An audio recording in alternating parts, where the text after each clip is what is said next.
just, oh boy, do I know some fantastic lyrics to that one. Those lyrics, which, let's bring it down a little bit now, Matt. There, that's just a little bit more there. Let's see, I've been working on the railroad all the live long day. I've been working on the railroad, da-da-da-da-da-da-da.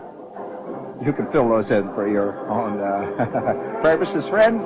And so it's now time for the whoopee hour. Glad you joined us. I've been working on the railroad. Oh, boy, I'm walking along down the street there about 20 seconds ago, and you can smell it, you know. You can smell the passion season is about to break over us. Can't you feel it? Every year when it starts getting hotter and hotter and the temperature's about 90 degrees and you can smell Jersey festering over there, you can smell the Hudson River moving along there under those dark Stygian skies. You can feel the excitement of the fantastic passions. The nutty season is about to begin. And you can see the signs everywhere. For example, here's a little note in the New York Times here. And it's, that's a very official paper, although they have their department, which could be called the silly section. And little note here, it says, genuine, new Lincoln penny with famous Batman emblem imprinted next to Lincoln, 5 for $1. Can you figure that out? I mean, can you, what, I can see this guy named Morty. See, he's out in Staten Island, and he's sitting there, and he's trying to figure out a way to make some dough. And all of a sudden it hits him. He says, Hey, Sam, I got an idea. We get, you know them presses they use at the World's Fair, you know, what you put a penny in, and out comes the penny squashed, and on the other side of the penny is a thing that says, drive safely, and on the other side then comes the Lord's Prayer. You remember that bit? Listen, I got an idea. What's the biggest thing today in the business? Oh, no, come on, play it straight, Sam. Come on, what's the biggest thing in the business today, huh? All right, I'll tell you, wise guy. Batman. That's right, Batman. All right, okay, now, what's the biggest president we ever had, huh? Lincoln. 1 penny. It cost us to get a penny with a Lincoln on it, huh? All right, we take the Lincoln penny, we put a Batman next to it, we sell them 5 for $1, we get an ad in the Times, and the dough will just start... Ah, yes. And tonight, we here at this very serious radio station salute that little spark that lies within the soul of mankind. That little spark of romanticism. That little spark which is always reaching for the brass ring and hoping that any minute now, the next traffic jam will unravel, and on the other side will be that great Howard Johnson in the sky. Bring it up, big man. And so tonight, we salute Paradise Enow. Bring it up big, that's it. This has got to be done big. If it was Robert Goulet you were doing it for, you'd bring it in big. Bring it up. Do you know that Goulet's teeth work by batteries? Bring it up. What's so funny about that? They light up. You ought to see Sammy Davis's. Oh, wow. Bring it up.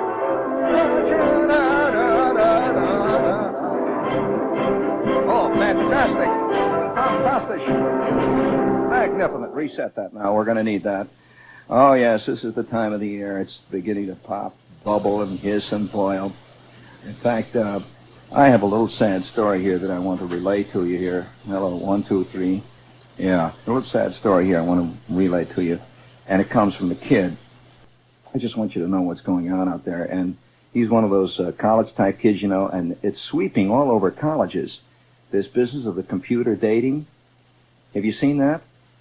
Oh, it's got different names in different parts of the country, like Computo Date, which I kind of think is kind of nice, or there's some of them are a little obscene. I can't give them to you at this hour, but they're kind of clever. But you know the whole bit. It's a whole business of getting a date, you know, by the computer. And the way you do this, you fill out this fantastic form about all your qualifications and the things you know that you like good music, you think clean thoughts, you're interested in liberal causes, and you're looking for a girl who is a magnificent, fantastic blonde who plays a zither and stuff.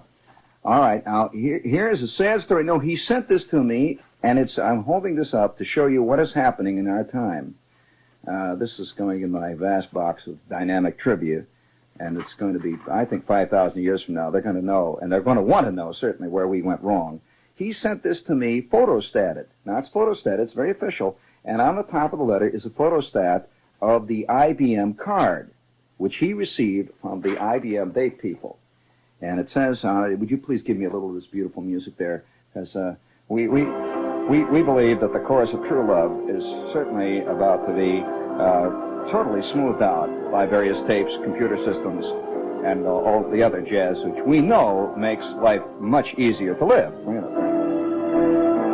And makes it foolproof, which means that it makes it proof against almost all of us. In fact, I've never once yet a man who wasn't a fool. No, I mean including me, so don't think for a minute that I'm excluding myself. It says, answers on your questionnaire have been carefully programmed into our IBM computer. On our last processing, the names and telephone numbers listed below were the best com-paired selections. Remember, boys, it's up to you to make the first call. Very good. Now reset that, Matt. Reset that. Now, do you want to hear what the computer said about our listener? This is one of our listeners. And it's written. Have you noticed that kind of computer writing? Have you noticed that peculiar chaotic writing that is written on the bottom of your checks? You know, numbers you can hardly read, and sixes that look like they're kind of backwards and sort of Sanskrit. You've seen them, Matt? And they all look like they're filled in little blots. And this is written in that computer, that kind of strange computer language, as though it's a little bit tongue-tied, but exceedingly glib. Very glib and very official. Bring this on now. We'll give you his answer. It says, I'll try to talk like a computer here. You have been compared by IBM computers against our entire file of the opposite sex. Because of your unusual characteristics, we cannot find any matches for you at this time. However, your name will be kept in the computer memory to be compared against any possible future applicants who might fit. 0011588 101-82219. Richard, New York, New York. Number 101-82211 0228. Reject. Oh! Rejected by the computer dating system. Oh, boy, there's a guy that's going to really write a novel about searching for his identity. Holy smokes.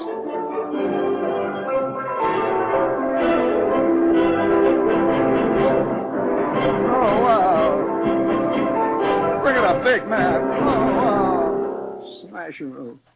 And, you know, he goes on to say, and he says, and you know, the worst part of it is, he says, I've been doing okay with chicks. And he says, I sent off this $3, and this thing came back, and he says, and ever since that time, my morale has been completely destroyed.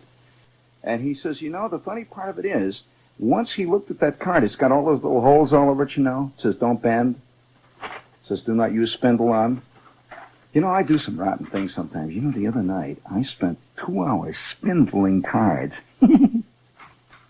I got this little spindle that I bought in this little joint, this crummy little rotten joint off 48th Street, where they sell bootleg spindles that you can use to spindle IBM cards before you send them back to the bank.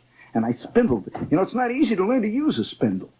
And this card says, you know, do not use spindles. It says, do not bend. This is an official card, and it has official date, official addresses, and it's all marked out. It says IBM Corporation, and it's got all those little blue lines and red lines and green lines all over it. And he says, I looked at this thing, and he says, you know, for a long moment, my mind boggled. He says, and I sat there, and I put it down, I looked at it again, and he says, and everybody in my family is sympathetic now, and they say it's okay, it's kind of a compliment that the IBM dating system has rejected you. And he says, but yet he's not so sure. He says, you know, I don't know whether this is a compliment or not. When you are rejected by a taped memory, boy, there is no going back, because you could write a fantastic poem and show it to this thing, and it doesn't do anything. I mean, you could go back for a long fly ball in the outfield and make a catch, and the IBM machine just looks at you.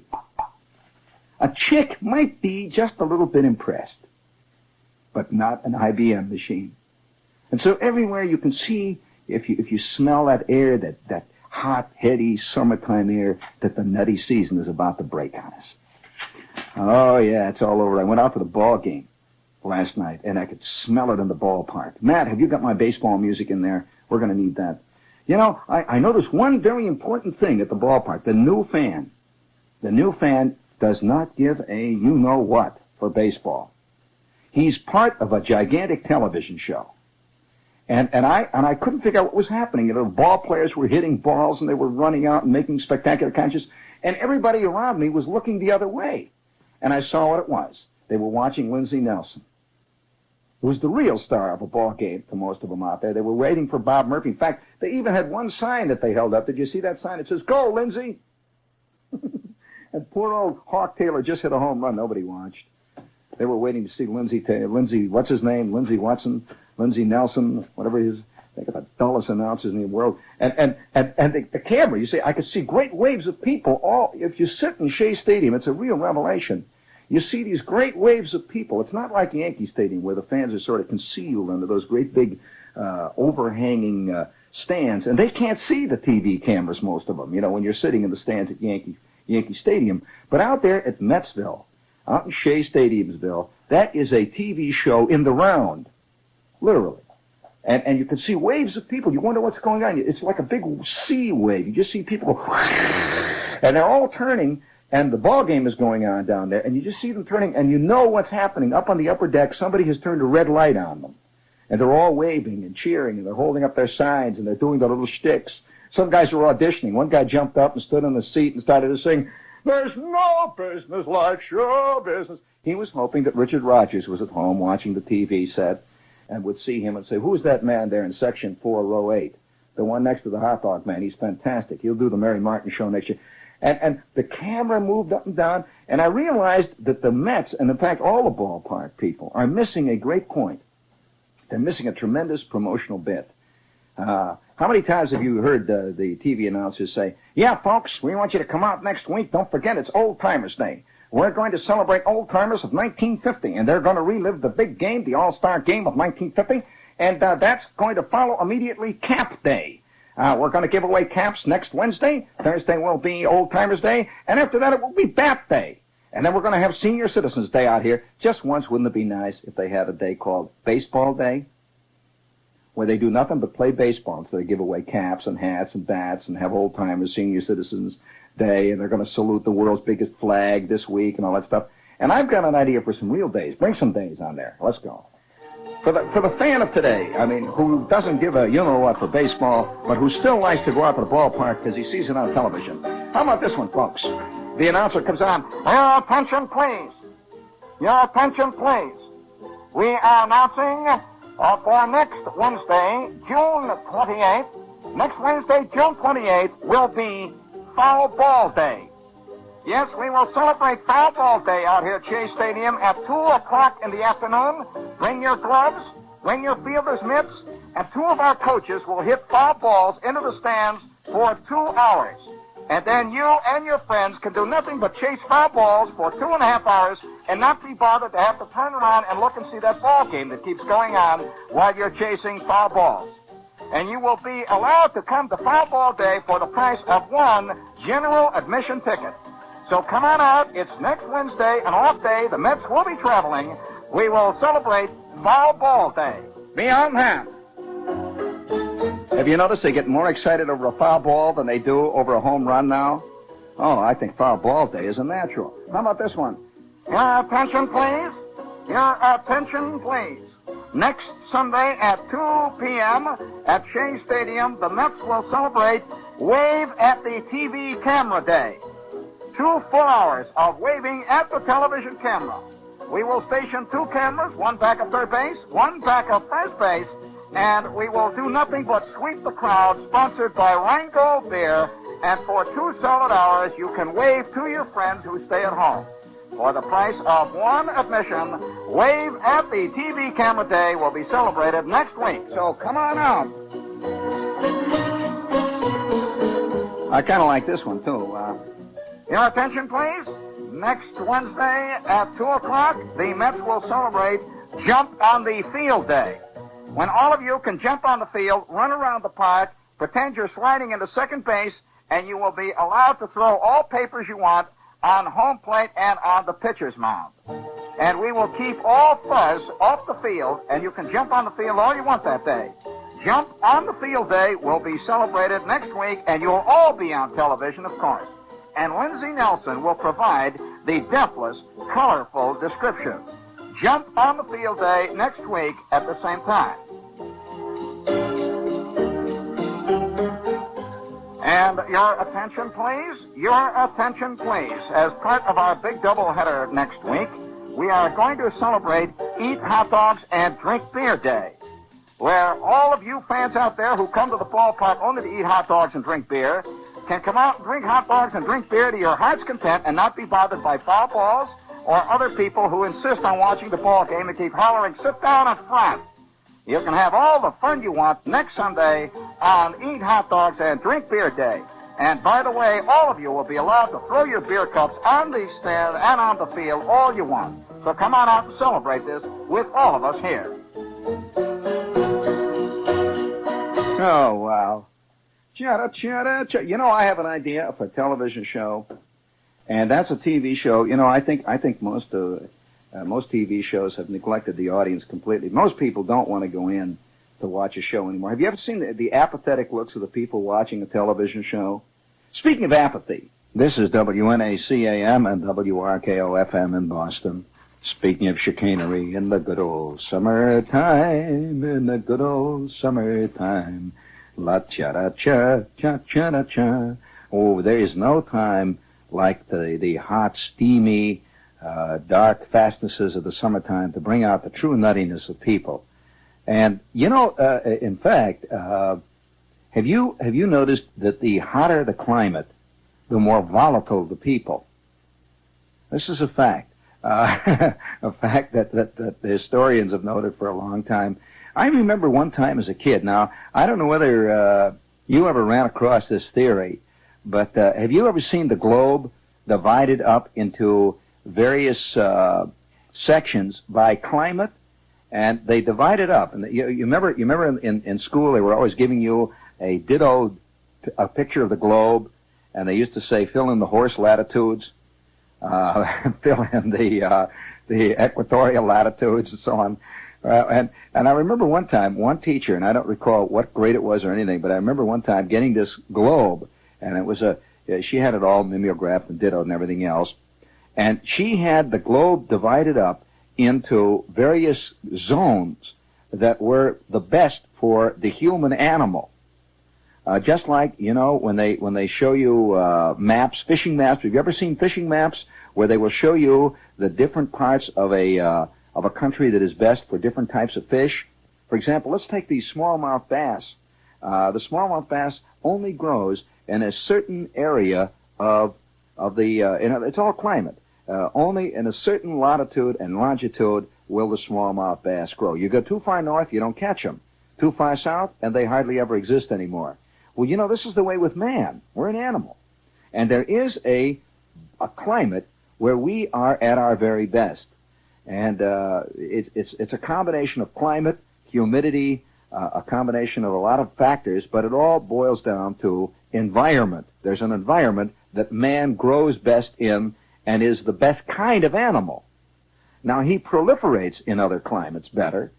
In other words, he may be very, like certain fish, can be very prolific in certain parts of the world, but they don't grow to a large size. They're second-rate fish. Did you know any of these theories? So this lady had the globe, and we had it divided up into different parts where mankind was at its very best. Now, it is a fact that in the hotter climates, man has never quite achieved the same kind of achievements that he has in the more temperate climates. Very few, for example, very few books, very few great plays have been written by people who live in the tremendously hot, where almost all of your energy is taken up in just being alive and just continuing to live. So much of your energy pours out of you, so you don't have that excess energy to pour into abstract works like poetry, like writing, one thing and another. So I wonder just what happens when you take people like we are. We're largely temperate people. We live in temperate climates. By that I mean we live in places where the temperature may be an average of 50 degrees. The humidity may be an average of 45, maybe something like that. When all of a sudden it is 95, the humidity is 98. What does that do to us as an animal? What does that do? Almost any good horseman will tell you that many horses will run differently in cold weather, hot weather, different kinds of weather. It changes their behavior pattern entirely. And so here it is now. It's the beginning of summer, and the nutty season is beginning to settle in. I remember here's an example of it. The little nuttinesses that pop out. I wonder whether this would happen in the wintertime. It says the big social event of the season. Here's a little note from the paper. Is the premiere of the Shakespeare Festival in Central Park and the supper dance at the Plaza on Monday. 25 young New York notables will come costumed as Shakespearean heroines. Lee Remick will come as Hippolyta, Pamela Tiffin as Kate, Susan Stein as Ophelia, Allegra Kent as Cassandra, Gloria Steinem will come as Lady Macbeth, and Susan Conner will come as Hamlet. There's one of your famous heroines. I've always thought there was something wrong with Hamlet, and maybe she's hit on a new interpretation. Next Saturday, now I'm going to demand this. I don't demand much of my long-suffering listener types out there, but I am going to demand, they demand a hell of a lot from me, but I don't demand much from you. And this is what I am going to demand. That as of this Saturday, I'm going to play in the Yankee Stadium lineup. You know that lineup they've got of radio and TV people? Every year during June, before a Yankee game, they have a game that we play. And it's real. I mean, they play, Jerry Coleman is the coach of one team, and Phil Rizzuto is the coach of the other. And they play it for keeps, really. And you have no idea what a fantastic feeling it is as an old sport fan. And as a guy who played a lot of ball in his time, you know, we've all played baseball one kind or another, and as a guy who's played ball, to stand up at home plate at Yankee Stadium. Now, this is the real Yankee Stadium. It's no fake. To stand up at home plate against, you know, in Yankee Stadium wearing a Yankee uniform with a bat in your hand and 25,000 people watching. Now, I don't care whether it's the fat guys against the skinny guys. You're wearing a Yankee uniform. You are at the same home plate that Babe Ruth stood at, that Joe DiMaggio stood at, that Phil Rizzuto stood at, that all the great ball players, you know, you dig in and you look around and you hear, wow! You know, and you look back and there is a catcher behind you. And he's down in the crouch, and you see up on the mound a pitcher wearing a Yankee uniform is winding up and is about to throw an official American League baseball right down the slot at you. And you can see that green wall out there just on the other side of that hump, you know, just past the infield. You see that long green line that says 358, and then it slants away. It says 407, and there's a great big board that says visitors. Then it says New York, and then there's another slot that says 420. Oh, boy, and can you imagine what a feeling that is? Well, seriously, now, as a ball fan.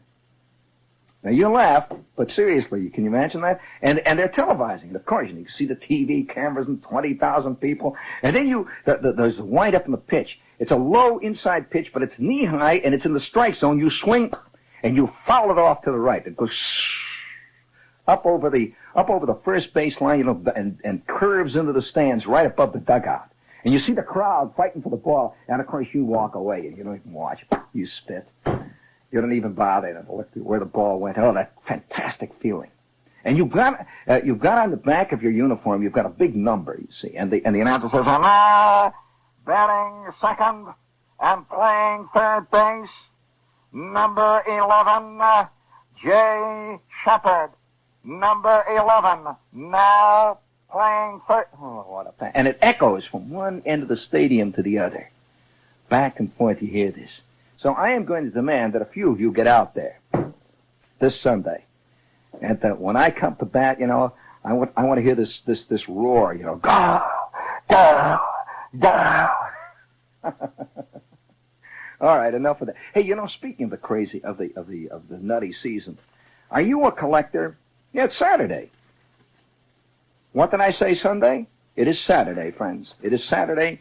And it will be before the Yankee game. I think we start playing, don't we? It's something like 1 o'clock.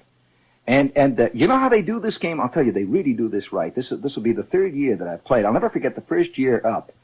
I got up to bat the first time, and Jerry Coleman was pitching. And Coleman winds up and throws a pitch, and I swung, and I got a hold of it. You know that great feeling of really getting a hold of one? That, you know, you've got a hold of it, and I saw that thing slanting out, curving over second base, out, and on the first hop, it bounced off the wall and right center. Oh, what a feeling. You stand on second base, you know, and you spit. You look around, you tug at your hat, you scratch, you know, and the announcer, you can hear the announcer, and there he is at second base with a hard double off the right field wall. Oh, what a feeling. But you know, this strange feeling of being in a slot. Now, we all laugh. Of course, the baseball, non-baseball fans are out there saying, you know, wah. All right, now let's put it into an area that you might approve of. Let's say, can you imagine one time sitting down at the desk, the same desk, you know, you're sitting at the desk of, let's say, the President of the United States. And you're sitting at the desk. And there are all those phones all around you, you see. And a man walks in, and he's got a scratch pad, and he says, we are awaiting your decision. Would you please sign these bills? And he hands you these bills, and you start signing them. Wouldn't it be a great feeling just once? Wouldn't it just once? You write down Charlie Appleroth, and you hand somebody your ballpoint pen. You know, I like that idea of giving away your pen. Everything you write is so fantastic that people all cheer and yell and want the ballpoint pens. And you know, today, one of the big expenses in the White House is the president has to have a whole collection of these ceremonial ballpoint pens he gives away. So he writes one letter. You know, he'll write L, and he gives the pen to somebody. Then he writes B, he gives the pen to somebody else. J, and he gives it away, you know, O, H. And that there are 728 pens for the signing of one bill. And they're special pens. Can you imagine the ballpoint pens? It says, eat at Rikers. It says on the side. You know, he could have got a terrific little concession going on the side. Or both from me, you know. Oh, yeah, you know. I wonder when industry is really going to really start playing up the ceremonial side big, Matt. I can see it going big. You know, for example, let's take the radio station here. It signs a gigantic deal with Chicanery Products Incorporated, and they sell this exploding cleanser. You know, this real cockamamie thing. You know, they've got toothpaste that tastes like bourbon. They put it on the market, and they sell dirty pictures and all that stuff. And we signed a gigantic $200,000 contract. And can you see the manager there with our TV cameras grinding, and he's giving away ceremonial pens to all the salesmen as he, you know, big moments like that. And I think that we should really we should have, for example, in industry, I think industry is missing out a great deal on theatrics. For example, when a man is fired and another man takes his place, I think that it should be done with ceremony. Can you imagine a guy giving his inauguration speech as he's inaugurated to be the head of production here at the radio station, and he's taking over the desk that has been so ably filled by Jack Stewart. And he arrives, and that we have the lights dimmed, you know, and we've got music playing. Hail to the chief. It goes, da, da, da, da, da, da, da, da, da, da, da, da. And he brings in his favorite poet to read some cockamamie poem about taking the torch from failing hands as once again man stands on the precipice of great deeds. And, you know, some Robert Frost with the wind blowing in his eye. Da, da, da, da, da, da, da, da, da. And so then he gives a speech, and he stands up there, and of course they'd have to swear him in. Now, I don't know what they'd swear him in here in show business. Maybe on a copy of Player's Guide, or possibly they'd have him swear on the I know what, the RAB ratings. They'd give him a copy of last month's ratings book, and of course we believe in that like a Bible. And he swears on, I swear to uphold the traditions of this fantastic public-spirited institution of which I am now taking a small part and a tiny helm in.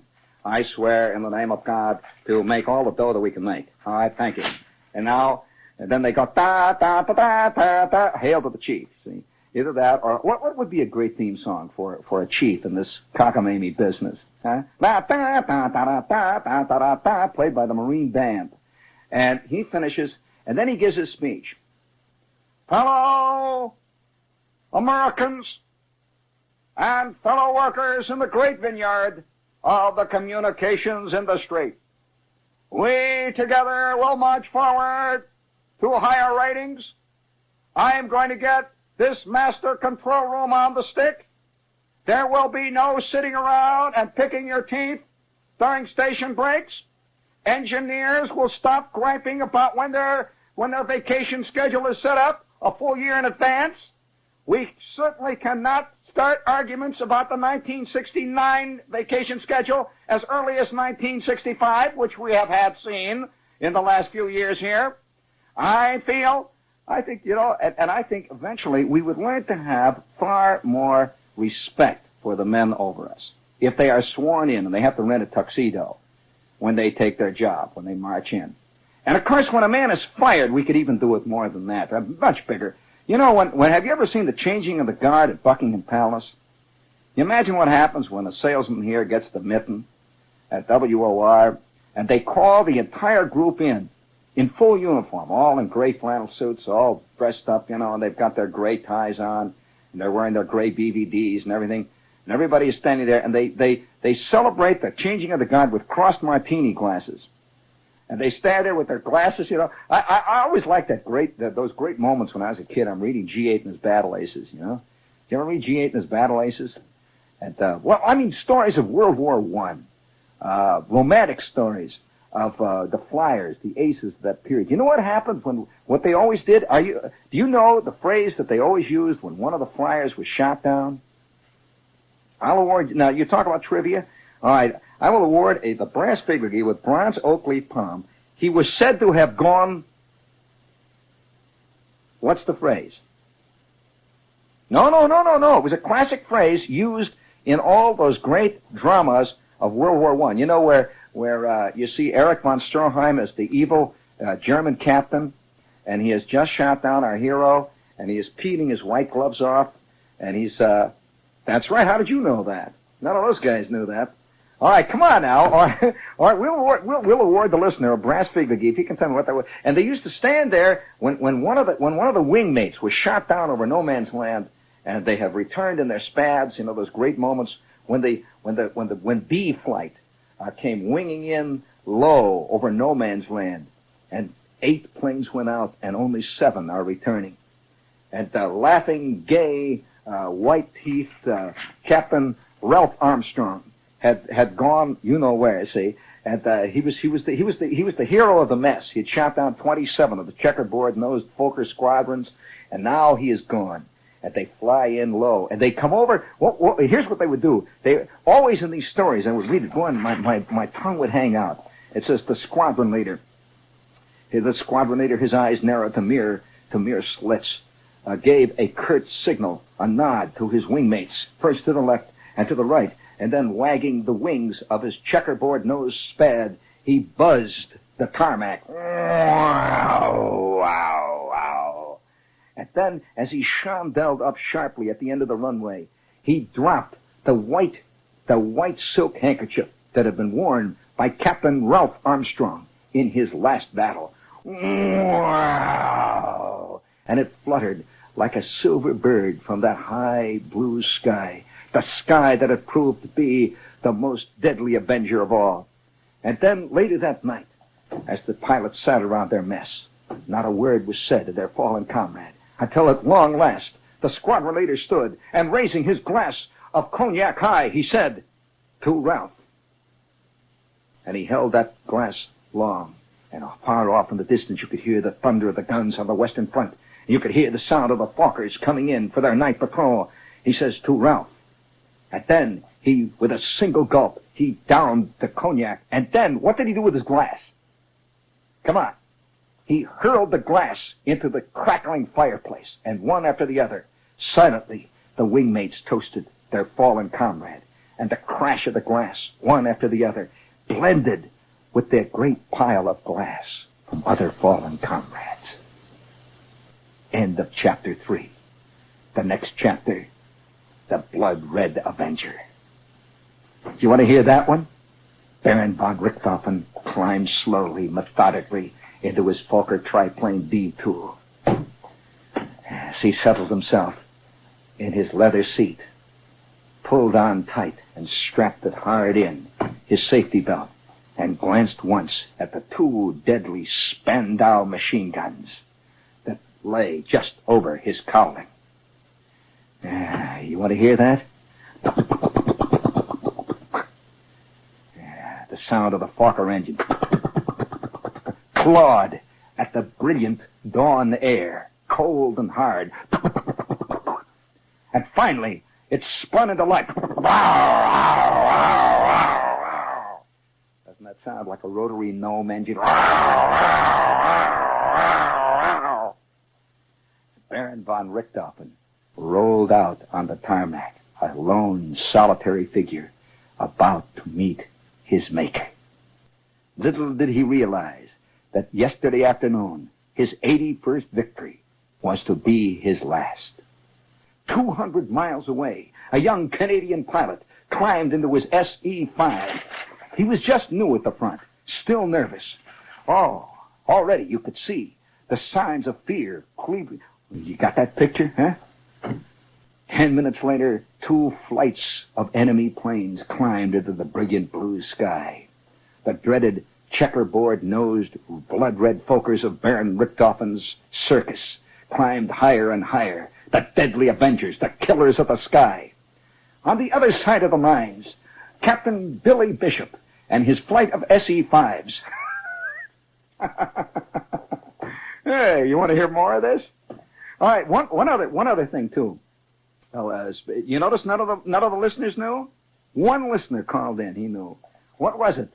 The great word that all flyers, only flyers, as far as I know, were referred to in that term. When they were shot down in action in World War I, they were referred to as having gone where?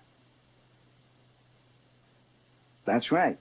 And another thing they used to always do when in the early days of aerial combat, when a man was shot down, let's say he was a SPAD pilot, and he was shot down over the lines, in the German lines, and he had a fantastic combat. And of course, all the troops would watch these combats, and finally he would come slowly snaking down through the sky, trailing black, oily smoke, and then you see the top wing peels off, and down and down and down he comes. These were very light airplanes. They didn't come down like the big heavy metal planes. They just sort of floated down like a leaf, drifting down, trailing smoke until finally, and it would be a big billow of black smoke and red flame, and that would be the end of a SPAD. And immediately all the ground troops would converge on it. And then the pilot, quite often, the pilot who had shot him down would try to land. He would land in that area and come over. And you know why he did this? He came over to see who it was, to get his dog tags, and to get his effects, maybe to pick up his scarf, his helmet, maybe his wallet, and he would put them in this silk bag that he would make out of the scarf that they all wore. And 20 minutes later, he would fly over the fallen Ace's airdrome, or the fallen pilot's airdrome, and he would come in low. He would buzz it with his Fokker. And they would know that he's there for a reason. And they would not even try to touch him, see? And then he would go up into the sky, and he would be saluting the fallen comrade. And he would drop out of his plane this white scarf containing the effects of this guy.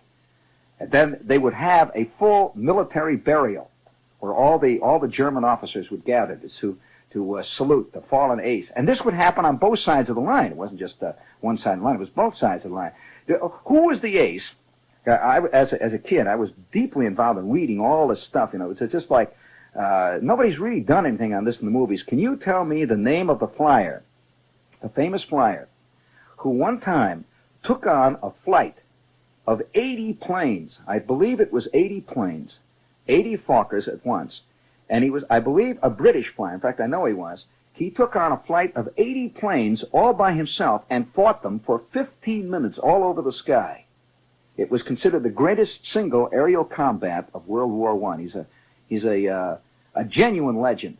And this was after this fellow, I think, had shot down something like 40 or 50 planes before that. And now, one day, he ran into this giant flight of incoming enemy aircraft, German aircraft, and he held them up. He fought them for over 15 minutes, and in the fight, he shot down 5 of them, fantastically outnumbered, and then finally they shot him down, and that day, He was such a heroic fighter that day there were black rim presses all over Germany that this great heroic fighter had gotten shot down. Do you know the name of that guy? That was a fascinating guy. And the other day, I'm in the dime store, see, and they have all these little plastic airplanes all over, these little models. And here is an airplane, and it says it was an SE-5, and it says this is an exact copy of the plane that was flown by blank. I won't tell you his name. And they get a lot of people walking around. And I saw this there, and I thought, I wonder if anybody knows the story of this fantastic character. And then right next to it was another plastic model, and it says this is a Spad that is the exact copy of the plane that was flown by, and this was the name of an American cowboy, a fascinating character who was almost exactly like the character that Gary Cooper played. The tall, rangy, taciturn Western man who came out of the West and learned to fly a Spad and was almost court-martialed a dozen times because he could not fly with other people. He fought only alone. And he became a fantastic ace, and his entire career lasted something like 14 days, during which time he accounted for 21 aircraft. Something like 21 aircraft, including, and he was known as the Balloon Buster. What was his name? Fabulous character. And he was shot down finally. When they shot him down, he was shot down by a machine gun that was hidden in a church spire. He was flying that low. He crashed amid the headstones and finally fought it out with German ground troops and a pistol before they finally got him. What a character. What was this guy's name? There you are, see. There's a little plastic plane in Woolworth, and it says this is a plane that is an exact copy of this man's plane. He flew a Spad, by the way, and was known as the Balloon Buster. Now, why do I know all this trivia? I'm sure a lot of guys are going to think that I was contemporary to that. No, not at all. That's Ed Fitzgerald's world. It just so happened that, like some kids, get hooked on the Civil War. They read all about it. I got hooked on aces.